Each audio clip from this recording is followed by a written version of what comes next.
What's up, my soldiers? It's Wobbly Yonder. Today I'm going to talk to you guys about dream sheets. Now basically what a dream sheet is a piece of paper that the Air Force will give you when you get to basic training, and you're supposed to fill it out and say what type of bases do you want to be stationed at. Now it's often called a dream sheet because people will say, well, it's just a dream. It's not anything real, like the Air Force isn't going to put you where you want. You're just going to end up wherever the Air Force wants you. Part of that's true, but part of it isn't.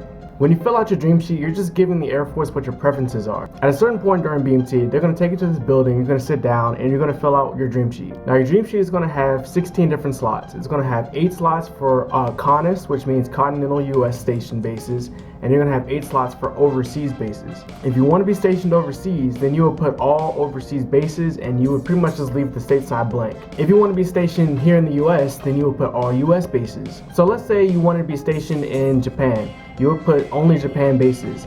Let's say you only wanted to be stationed in Florida, then you'll only put Florida bases. And also keep in mind that all jobs aren't at every base. You have some bases that don't carry your job, and some bases that only have certain skill levels. So that means that you have to be more experienced to be stationed there. So what you need to keep in mind is that when you're coming out of tech school, you're only going to be at 3 level. So you need to pick bases that have 3 level availability. Some bases will only take 5 and 7 levels, so you won't be able to go there at first. Now this is how it's supposed to work. Dream sheets are just a preference. You're basically just telling the Air Force, this is where I would like to be stationed. The Air Force is going to put you where they need you, but in the circumstance that your preference matches up to where the Air Force needs you, then you'll be matched up to that base. But oftentimes people want to go to bases where we don't need people, or the Air Force needs people in places that a lot of people don't want to get stationed. So they'll end up being placed somewhere they don't want to be. And that's where the whole conception that dream sheets are just a lie and that they're just a dream, really. Like, you don't actually get stationed where you want to.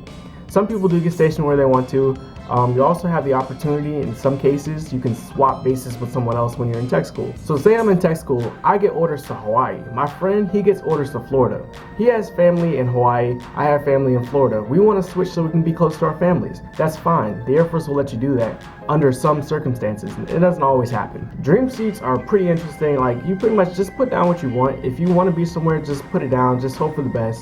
But for the most part, it's just kind of like shot in the dark. You'll end up somewhere completely different most of the time. Somewhere you've never been before, you're gonna be far away from your family, and you're gonna have to adapt and you have to change to that. That's just part of being in the military. So to answer the question, yes, dream sheets are kind of like a dream. It's kind of something that doesn't happen a lot, but once you get active duty, you have a much higher chance of getting where you want to be, because now you can manipulate the system a little bit. You can see, okay, we need people here.